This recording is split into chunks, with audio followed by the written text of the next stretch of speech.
Yep, got us a dead wet vac. Let's see if we can bring it back to life.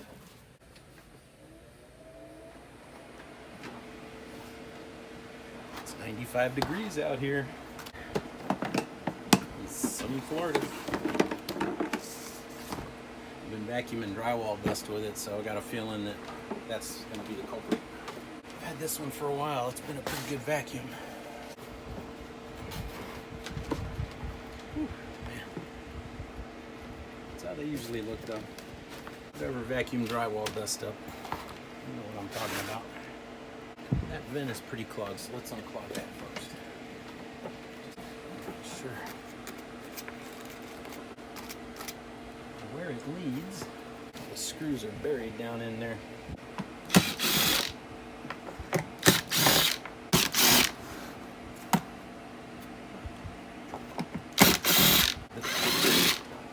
The magnet don't want to grab them. Make sure we don't lose any screws. Okay, there we go. Right over here.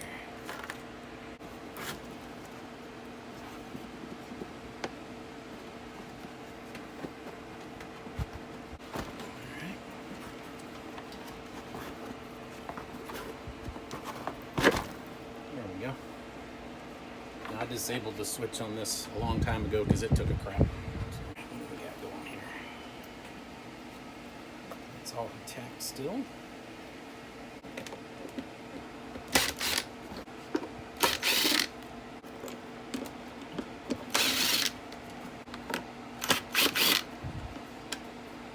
Don't have any missing screws. They will be very loud and vibrating and annoying. It's just a cover.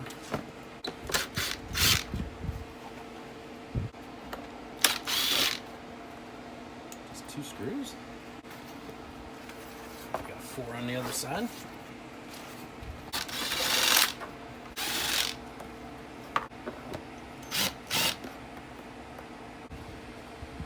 There we go. I don't see any other fasteners. It spins. That's a good sign.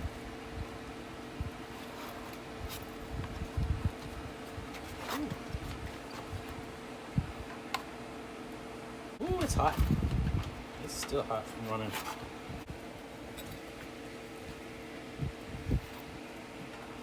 Don't see any obstructions in there. There's nothing in there. So here's that little vent. It's like a check valve. Little check valve in there, and then there's a chunk of drywall caught in there. Yeah, look at that. That was caught in there. So that probably wasn't working the way it was supposed to. Now it is.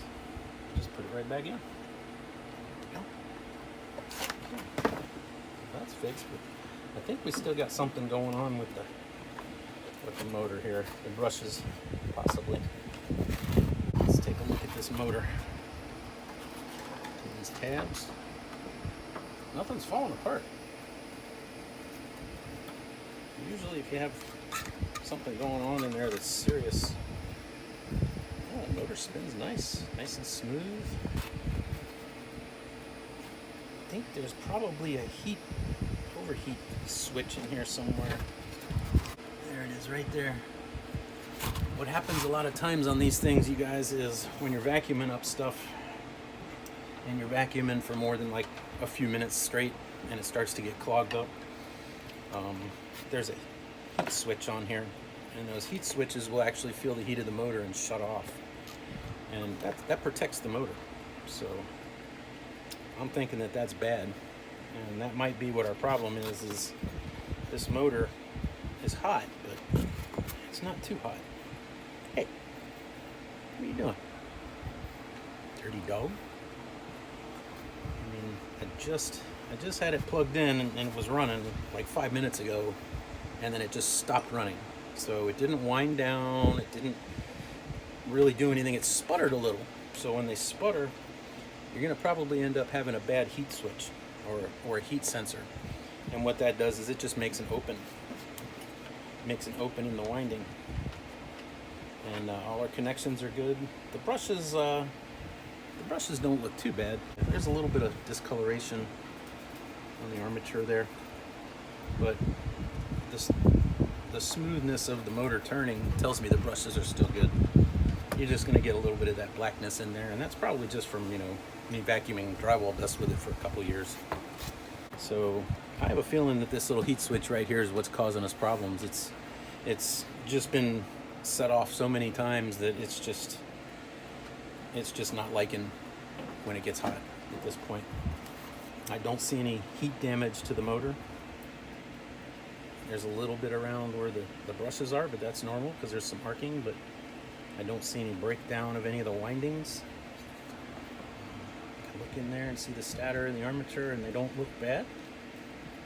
There's no dragging, there's no scraping. So I'm thinking that this little guy right here is just toasted. So we're gonna take that apart and probably just see about ordering a new one. It's 96 degrees. If this thing were overheating, it would have melted these wire ties right here. These were touching right where that heat sensor was, and they're not melted at all. So if it were truly overheating, these would have been melted. So as you can see, just a direct little guy that just lays right up against the motor. So at first, I'm thinking I want to keep that in the line, okay? So here's what I'm thinking. I'm just going to leave it in there, but I'm not going to leave it right up against the motor. If it's really sensitive and it's starting to go, it still works. I would imagine once I plug this back in, after it cools down, it's going to kick back in and work again. If I don't have this taped right up against the motor, it's probably going to still get hot, and when it's ready to go, it will pop. I really only need 5 minutes of runtime out of this thing because this filter clogs up in about 2 or 3 minutes. It really, if you go on beyond that, you're just asking for trouble. So anytime you're vacuuming drywall dust, you vacuum till your filter is not fully clogged. When you start hearing it struggle, unplug your machine, take your filter out and clean it. That's the big deal with drywall dust. So all I need is a couple of minutes. I can take it out, shake it off, bang it against a tree, bring it back in, put it in, it'll be fine. The whole idea here is just not abuse the motor and with the drywall dust. Now, when I start vacuuming my car and stuff, it's not going to be picking up dust and things like that. So I could probably run it for 15 or 20 minutes before, you know, this filter even gets clogged at all. So that's what we're going to do. We're not going to take this out. I'm going to get the number off of it, and I'm going to order a new one just in case. But I'm going to just pull this over, and I'm going to fasten it out of the way so it still will sense the heat from the motor, but not be right up against it like that. So I'm just going to tuck it in right here, and if it gets too hot and that pops now, then I'll know it probably needs a new switch. But it's going to be a bit pain in the ass to cut this and solder this in, and I'd rather avoid that. So yes, if this was a brand new unit, or I was doing this at a place where I fix things and charge people for it, I would just replace it. And I would probably tell them just to buy a whole new motor. These motors are about 30 bucks. The vacuum's 100. So yeah, you can just get a new motor. But at this point, I think if I just pull this back while I'm using it for the drywall, the heat will be no problem now. It won't keep kicking off after, like, it kicks off after about 2 minutes, and I still want it to run about maybe 3 or 4 minutes. And just get a picture of the motor number. So we're just going to put this back together. Get all our wires situated properly. There we go. That's right on. Right there.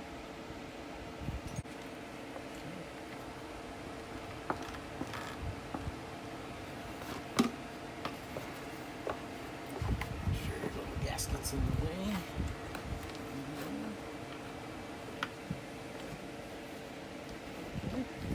Slot over there. Okay, flip it over again. There is a tab. Flip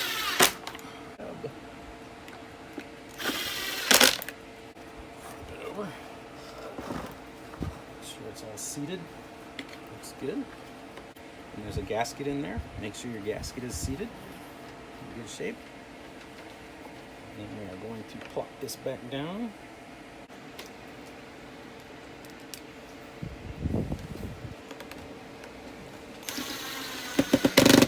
Don't miss any screws. I'm down to 6, and I got 6 left. I don't want to interfere with this little check valve. Okay.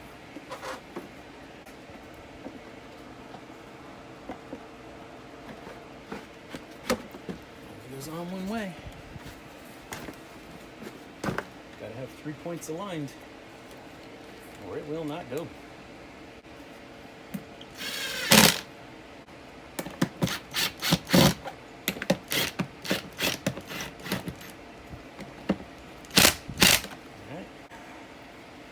You gotta leave that out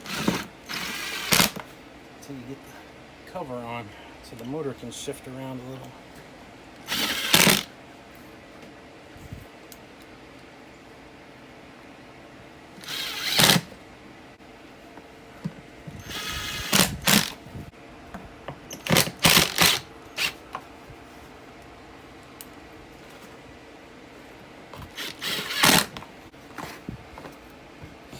Take this thing over and clean it off.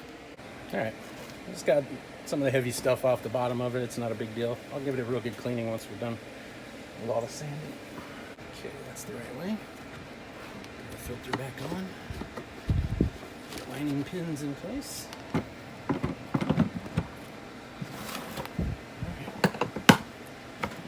this down, we'll see if it works or not.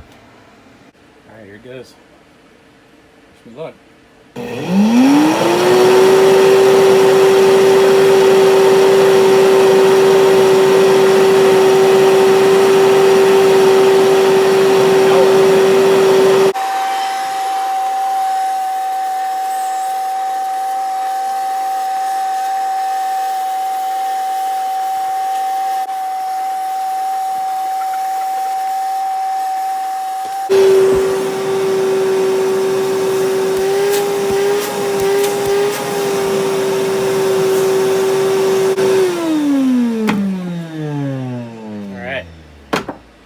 That sounds a whole lot different than it sounded when it took a crap. It definitely wanted a little low. And, you know, you guys, you know how many times you'll find stuff like this by the side of the road? Just because of something simple like that little heat switch was just getting too hot and it's just worn out. I mean, get another heat switch and replace it. I'm going to order one. But, you know, the motor's good, the wiring's good, the case is good, the hose is good. You know, over a $5 part from Amazon. You know, someone would throw away a $120 vac. This is a really nice one too. This isn't a cheapie. This is one I got on Amazon years ago for 120 bucks, and I have vacuumed a lot of stuff with it, wet or dry. So when you see this stuff sitting by the side of the road, grab it up, toss it in your trunk, bring it home. And, you know, if you can't get it working, oh well, just toss it in your garbage and let someone else take a shot at it. Hope you guys enjoyed this. Hope you learned a little something. I did. Peace.